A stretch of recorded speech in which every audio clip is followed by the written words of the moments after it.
सून घरात आली की लगेच सासू म्हणली की हा आता मी रिटायर झाले. सासूच्या डोक्यात काय की मी रिटायर होते म्हणजे काय, घरची जबाबदारी जाय सुनेवरती मी दिली, चांगली गोष्ट ना. पण ती एकदम दिली ना, आणि दिली तर दिली, परत जज करायला तुम्हीच आहात. म्हणजे ह्या दोन्ही बाजूनी त्या सुनेची तुम्ही कोंडी केली. पण मुळात तिला हवी आहे का हे विचारलं नाहीच. हा एक्झॅक्टली.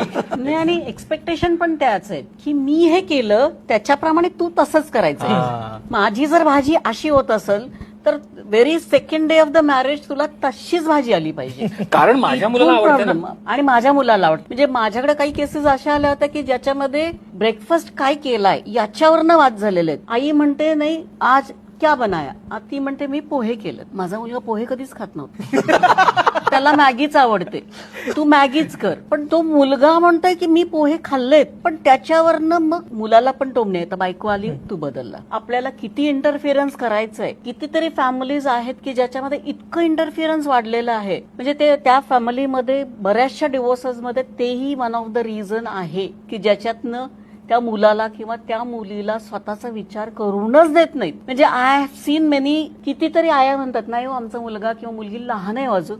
अहो तुम्ही त्याचं लग्न करून दिलंय, तो काय लहान आहे का. नाही, त्याला या गोष्टी समजत नाही. तो who is at fault that time, you parents are at fault.